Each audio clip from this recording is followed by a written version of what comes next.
Two LAPD officers fired for playing Pokemon Go instead of responding to a robbery will not be getting their jobs back. The LAPD says an in-car camera recorded them ignoring the robbery call and continuing to play Pokemon Go. When I saw this case, I quite simply had to share it with you. And as it's actually my birthday month, it was my birthday last week, I thought covering a case that was a bit more lighthearted would be nice. So without further ado, let's delve into today's episode. People say Ted Bundy didn't show any emotion. I showed emotion.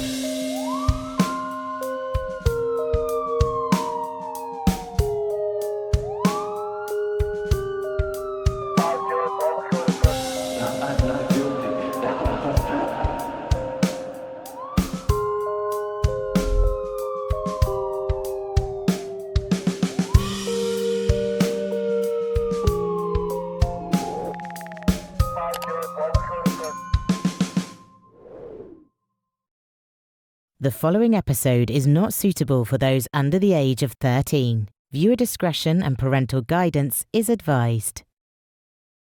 Before we delve into this case, I just want to tell you a little bit about the sponsor of today's video, the amazing Skillshare. Skillshare is an online learning community with thousands of inspiring classes for anyone who loves learning and wants to explore their creativity and learn new skills. Invest in yourself and your personal growth. If you have a specific skill that you are trying to learn, Skillshare is the perfect place to start. From videography to editing to criminology, research skills, and more, you can find classes that will match your goals and interests without ads interfering with your focus, and a variety of premium classes launched each week. It's easy to dedicate a little bit of your time to learning something new.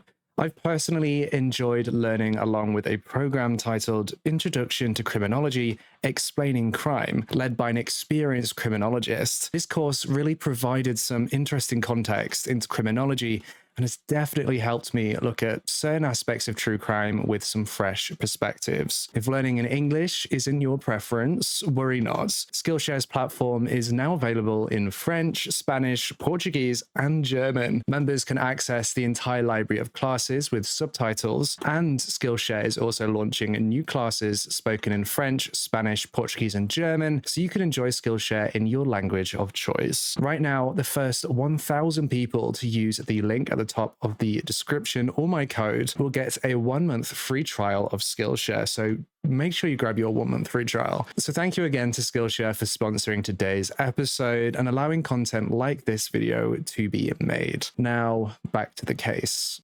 On Saturday, the 15th of April, 2017, in Los Angeles, California, the United States, at approximately 5:45 p.m., Sergeant Gomez was assisting in the Watch Commander's office.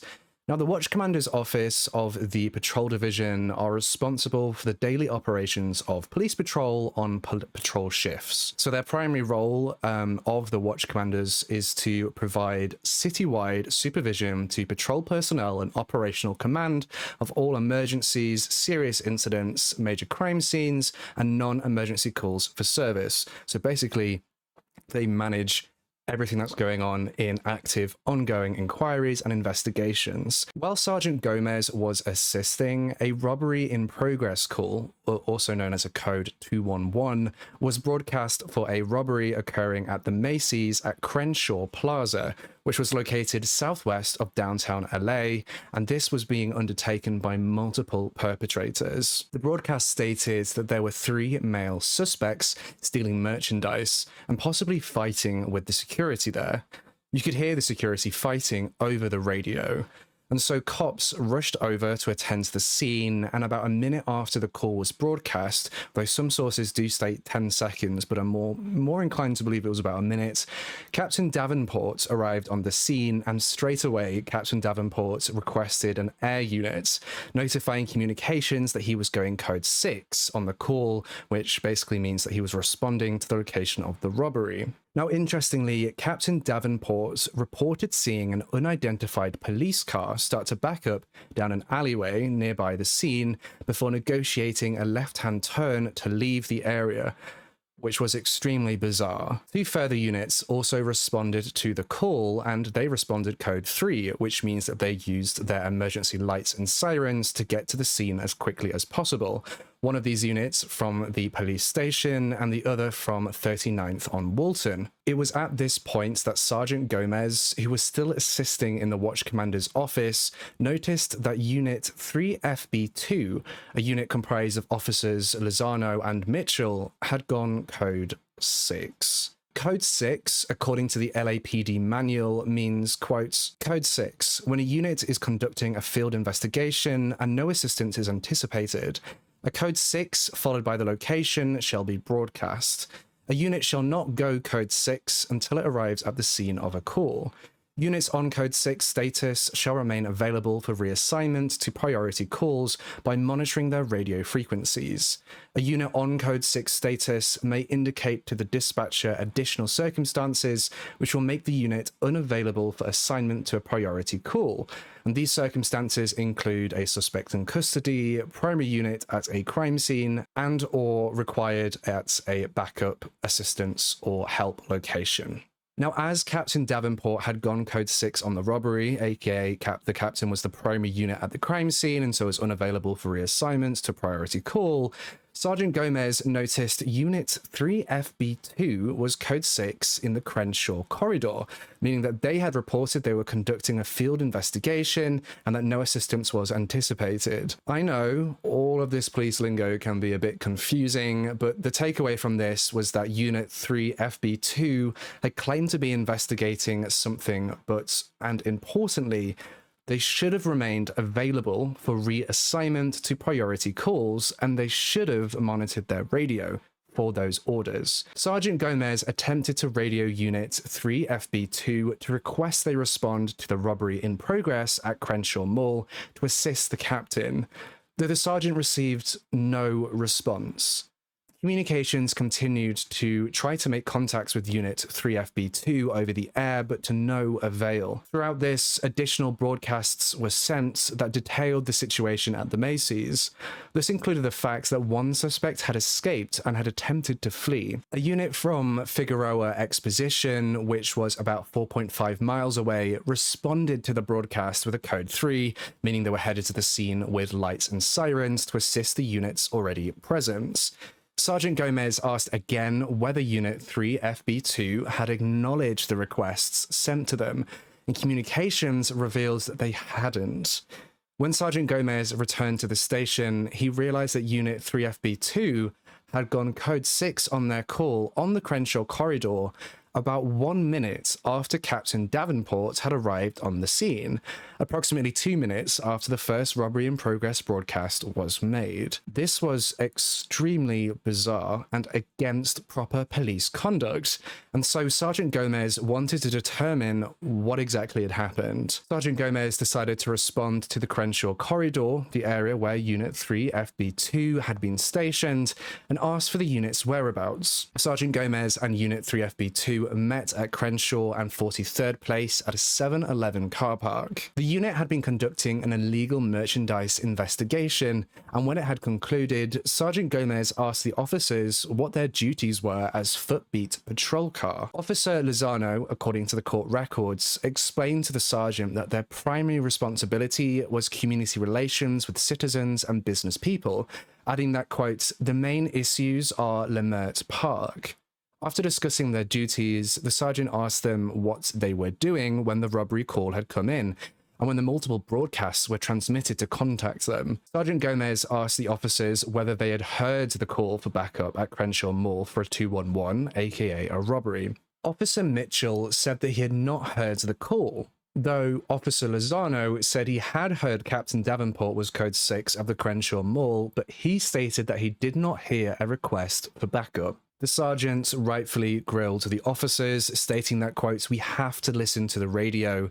It's what our livelihood and our safety depends on. The sergeant then asked the pair whether their radios had been working, to which Officer Mitchell responded by saying that there was, quote, a lot of music and that it was, quote, really loud in the park, especially on Saturdays.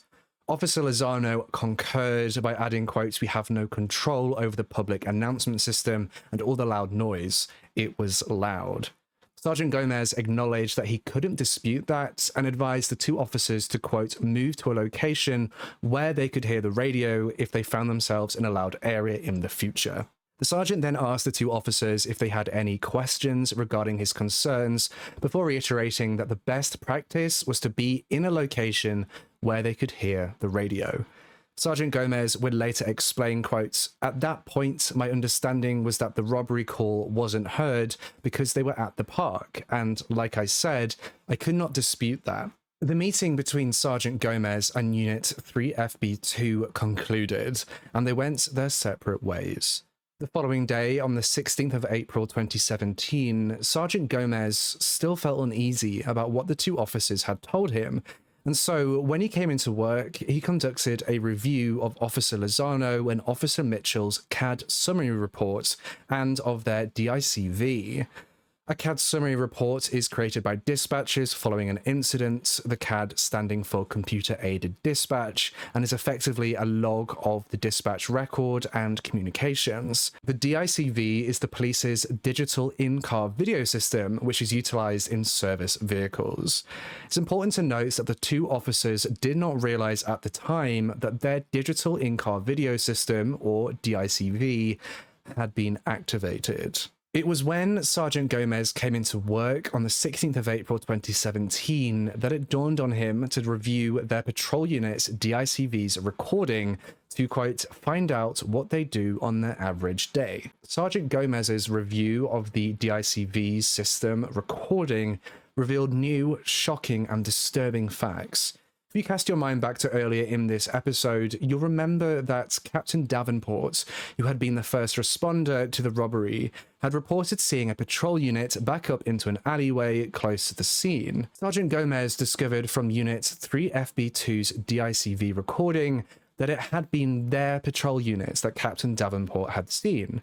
Further, the sergeant learned that the two officers had, in fact, heard the radio call about the robbery in progress. The two officers had actually discussed the call with one another and talked about whether they should assist Captain Davenport. Finally, the sergeant uncovered that Unit 3FB2 had gone code 6 on the Crenshaw corridor in order to conceal that they had decided not to respond to the call. According to court records, the DICVS recording disclosed that immediately after Captain Davenport's code 6 was broadcast, Officer Lozano asked Officer Mitchell if they were code 6 on the Crenshaw corridor or on the corner near the mall where they were parked. Officer Mitchell responded saying they were, quote, "at the corner," and noted that the broadcast radio call was Davenport. Officer Lozano then instructed Officer Mitchell to put them on code 6, quote, "at the corridor," adding, after some laughter and talking about Captain Davenport, quote, "I don't want to be his help." What the fuck does that mean? I feel like... I don't know. I don't know what that means. There's some tea there that we don't know. What is your beef with Captain Davenport? Anyway. It was then that Unit 3FB2 moved their patrol car backwards through the alleyway and turned away from the mall, which was what Captain Davenport had observed.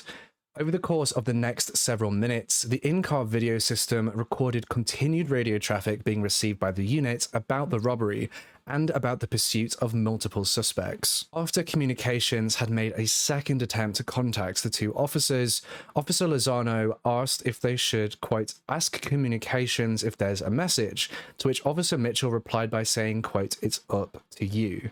Whatever you think. I don't want them to think we're not paying attention to the radio." Well, you're not paying attention to the radio, are you? The in-car video system then recorded Officer Lozano responding by saying, quote, "screw it." Notably, in the recording, neither officers made any attempt to respond over the radio when their unit was called. Upon uncovering all of this in the review, Sergeant Gomez notified the watch commander about the two officers' conduct and what their digital in-car video system recording had disclosed. The sergeant's concerns were forwarded up the chain of command, which resulted in Sergeant Gomez being instructed to prepare the face sheet of misconduct complaints against the officers. The misconduct investigation was subsequently carried out by Detective Tracy McClanahan and focused on the allegations that Officer Lozano and Officer Mitchell had failed to respond to a robbery in progress call, made false statements to a supervisor, and neglected to handle a radio call. The investigation involved administrative conduct only, and so the statute of limitations was only 1 year, ending on the 16th of April 2018. Detective McClanahan's investigation predominantly involved multiple reviews of the DICV system recording and interviews with Captain Davenport, Sergeant Gomez, Commander Gerald Woodyard, who had overseen the Footbeat units, and Officer Lozano and Mitchell. Now, when Detective McClanahan spoke with Officers Lozano and Mitchell, they told her that they did not respond to the robbery in progress call due to the fact that Captain Davenport had not requested backup, and because they had allegedly been instructed to stay in their assigned area of the Crenshaw corridor. Now, Commander Woodyard would counter the officers' statements by claiming that he had not given them that instruction to stay in their assigned area, and that they should have responded to the radio call for the robbery in progress. Why would you lie to an officer investigating an internal complaint when you know full well that they're going to speak to your superiors about this? Idiots! After careful examination, Detective McClanahan concluded that Officers Lozano and Mitchell failed to respond to the robbery call and attempted to conceal the fact by putting themselves on Code 6 elsewhere. But why had these two officers, who had been well respected within the force, suddenly decided to ignore their policing duties? Detective McClanahan was determined to get answers, and she quickly uncovered that both officers had been playing Pokémon Go while on duty the day of the robbery, something that was backed up by their digital in-car video system. Now, I'm sure most of you are aware of or have heard of Pokémon Go, but I'll just quickly touch on it for those who may not know what it is. Pokémon Go is an augmented reality mobile phone game that uses the player's mobile device's GPS to locate, capture, battle, and train virtual creatures known as Pokémon, which appear as if they are in the player's real-world location. The mobile phone game came out in 2016 and is credited with, quote, popularizing location-based and augmented reality technology, promoting physical activity, and helping local businesses grow due to increased foot traffic. Though the app isn't without controversy, it's been attributed to contributing to accidents, particularly car crashes, and for creating public nuisances. In the game, you have to capture Pokémon by throwing virtual Pokeballs at them, with the ultimate goal of catching them all, completing the Pokédex, which catalogues all the Pokémon in the game. Now, around 5 minutes after Officer Lozano had said screw it to checking in with communications about the robbery call, at around 6:09 p.m, Officer Mitchell alerted Officer Lozano that a Pokemon called a Snorlax had just, quote, popped up at 46th and Lemurs. At that point in time within the game's history, the Snorlax Pokemon was considered to be rare. The two officers then discussed the best route to get to the Pokemon, and for the next approximately 20 minutes, the unit's DICV system captured them discussing Pokemon as they drove to different locations where the virtual creatures apparently appeared on their mobile phones. On their way to the Snorlax's location, Officer Mitchell alerted Officer Lozano that a Togechick had just popped up, explaining it was on Crenshaw just south of 50th. After Officer Mitchell caught the Snorlax, exclaiming, quote, got him, the officers agreed to go and get the Togechick Pokemon before driving off. When the patrol unit came to a stop again, the in-car video system recorded Officer Mitchell saying, quote, don't run away, while Officer Lozano described how he, quote, buried it and Ultra Balled the Pokemon before announcing that he'd caught it. You see, buried it and Ultra Balled it is just terms for throwing a raspberry or a type of berry within the game at the Pokemon, and then using a type of Pokeball called an Ultra Ball to capture it. These different berries and different Pokeballs increase your rates of catching it and your success rate and things like that. Without going into much more detail, they were quite clearly playing the game. Officer Mitchell announced that he was still trying to catch the Pokemon, stating, quote, holy crap, man, this thing is fighting the crap out of me. Eventually, Officer Mitchell remarks that he'd caught the Pokemon before saying, quote, "The guys are going to be so jealous," referring to their colleagues back at the station. It was at this point that both officers decided to return back to the 7-Eleven car park to end their watch, which was the same car park where Sergeant Gomez would later meet up with them, and they'd carry out the quick investigation into illegal merchandising. So that's where they went.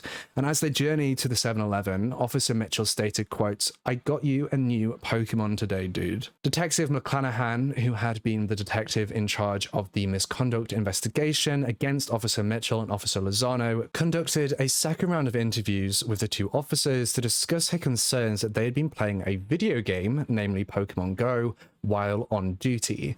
In this second interview, both officers denied that they had been playing a video game and claimed that they had been merely, quote, "having a conversation about Pokemon Go," and that Officer Mitchell had been receiving text messages and alerts from a Pokemon Go players group where, quote, "people were bragging about their scores." Following this second interview, Detective McClanahan established that neither officers were being truthful. Detective McClanahan completed her report on the misconduct complaint investigation, including revisions, on the 7th of September 2017, which was well before the statute date of April 16th, 2018. And as a result of her findings, the Los Angeles Police Department Southwest Division, or simply named as the department within court documents, charged officers Lozano and Mitchell with multiple counts of on-duty misconduct, including 1, failing to respond to a robbery in progress call, 2, making misleading statements to Sergeant Gomez when asked why they did not hear the radio, 3, failing to respond over the radio when their unit was called, 4, failure to handle an assigned radio call, 5, playing Pokemon Go while on patrol in the police vehicle, and 6, making false statements to Detective McClanahan during a complaint investigation. Now, both officers pled guilty to the first count, which was failure to respond to a robbery in progress, and the third count, which was failing to respond over the radio when their unit was called, but they pled not guilty to all the other counts. Let's take a look at the court records pertaining to the hearing in this case, but before we actually do that, though, it's quickly important to establish that, according to the LAPD disciplinary process legal framework, section 1070M, the accused officer has the right to appear in person and by counsel or representative, put forth the defense, and produce witnesses and cross-examine witnesses. So when the petitioner, aka officers Mitchell and Lozano, and their representative is mentioned, we're not talking about a lawyer per se, but rather what we understand to have been a representative assigned by the Los Angeles Police Protective League, which is the police union that represents all police officers ranked lieutenant or below. After opening statements, petitioner's representative objected to the admission of everything captured on the DICVS recording up to petitioner's conversation with Sergeant Gomez at the 7-Eleven that evening. She argued the conversations between petitioners preceding the meeting with Sergeant Gomez were private, as petitioners did not realize their DICVS was running at that time. And she asserted the Board of Police Commissioners Special Order Number 45, which precluded the use of the DICVS to, quote, monitor private conversations between department employees. The department stipulated to the admission of Special Order Number 45, but argued it did not apply because the DICVS had captured petitioners engaged in police business, not private affairs. The board ruled the DICVS recording could be offered as evidence subject to the petitioner's continuing objection, quote, to testimony about private conversations on the video. The Board of Rights received testimony from Captain Davenport, Sergeant Gomez, Detective McClanahan, and officers Lozano and Mitchell. Both petitioners characterized their willful failure to respond to the robbery in progress and to provide assistance to Captain Davenport as an, quote, error or, quote, lack in judgment. But they continued to insist they did not respond to the call because they believed they needed to remain within the boundaries of their assigned footbeat area. Both also denied that they had made misleading statements to Sergeant Gomez, describing their comments about noise in the park as, quote, generalized observations that were not meant as a specific response to the sergeant's questions about why they had not heard the radio. Petitioners also denied playing Pokemon Go while on duty. They claimed they were monitoring a Pokemon tracker application on their phone, but not playing the game itself. As for catching Pokemon, Officer Lozano insisted this referred to capturing an image of the Pokemon on the tracking application to share with friends, while Officer Mitchell said his statements about fighting the Togechick referred to relaying that information to the groups on my app, adding that, quote, in order to take the picture, occasionally the creature will fight. Bro, you just need someone to open the Pokemon Go app to understand how the app works. Like, it's not that difficult. Lozano said they were not engaged in a game, rather it was a, quote, social media event. Mitchell said he did not consider the application a game because it was not, quote, advertised as a game. Petitioners admitted leaving their Footbeat area in search of a Snorlax, but they insisted they did so, quote, both as a part of an extra patrol and to chase this mythical creature. Yes, because chasing Pokemon, chasing mythical creatures is definitely part of your active duty. After the presentation of evidence, petitioners' representative moved to strike the count alleging petitioners made misleading statements to Sergeant Gomez. She argued their meeting violated petitioners' right under POBRA because the sergeant interrogated them on matters that could lead to punitive action without affording them the opportunity to have a representative present. The Board of Rights denied the motion and overruled petitioners' objection to the DICVS recording. Regarding POBRA, the board found the meeting with Sergeant Gomez, quote, was in the normal course of Sergeant Gomez's duty, and his counselling and instruction, quote, was routine and expected of a supervisor. As for the DICVS recording, the board received evidence that, subsequent to Special Order Number 45, the Professional Standards Bureau published Notice 13.5, which authorized the use of unintentionally recorded personal communications in disciplinary matters if there was, quote, evidence of criminal or egregious misconduct. Consistent with the notice, the board determines the DICVS recording could be used as evidence in the disciplinary proceeding because the misconduct captured, quote, would certainly be classified as egregious. The Board of Rights reached a unanimous verdict, finding petitioners guilty on all but the counts alleging they failed to handle an assigned radio call. Regarding the penalty, the board found petitioners, quote, were disingenuous and deceitful in their remarks throughout the board hearing. Their willful failure to respond to the robbery in progress and attempt to conceal their whereabouts demonstrated a severe negative attitude and disdain towards Captain Davenport and reflected poorly on the department. Their inattention to duty while playing a mobile phone game violated the trust of the public and represented unprofessional and embarrassing behavior. And petitioners' overall behavior was inconsistent with the values and principles expected of our police officers who serve this community. The board unanimously recommended petitioners be removed from employment with the department. The Chief of Police adopted the board's penalty recommendations and issued orders discharging petitioners from their positions as LAPD officers. So ultimately, despite their denials, Officers Mitchell and Lozano were discharged from their positions as police officers in the LAPD. That isn't where this case ends. Both officers had the audacity to fight their discharge orders, still adamant despite literal video evidence that they had not played Pokemon Go on duty. Louis Lozano and Eric Mitchell, who are now former police officers for the LAPD, filed a petition for writ of administrative mandate, which challenged the decision to terminate their employment.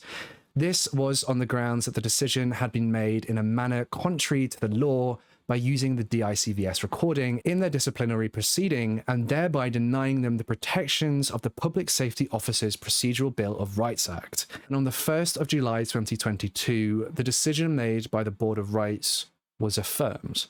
It's important to note that Lozano and Mitchell had actually tried to take this to a trial court, but the trial court had also denied their petition. Ultimately, both former officers should honestly consider themselves lucky for only losing their jobs and not being charged with criminal offences such as perverting the course of justice through their dishonesty, amongst other charges. Here's a quick top tip for you. Don't play Pokemon Go if you're a police officer on duty, especially if you're being asked to respond to a robbery in progress happening across the street from where you are parked. Or really, don't play Pokemon Go if you're supposed to be serving the public and protecting life. Don't play Pokemon Go while you're at work. You know, do what you're being paid to do and do what you sworn to do to protect the public. No Snorlax is worth losing your job over. With that being said, that's everything I have for you in today's case. Thank you so much to Skillshare for sponsoring this episode. Be sure to grab your 1-month free trial using the links down below. Join us on our Discord server if you want to hang out with us as we watch true crime documentaries together every month. You can find a link down below too. Make sure to subscribe to this channel and hit that bell icon so you can be notified every single time I post a brand new true crime video, just like this one. And with all that being said, I'll see you in the next case.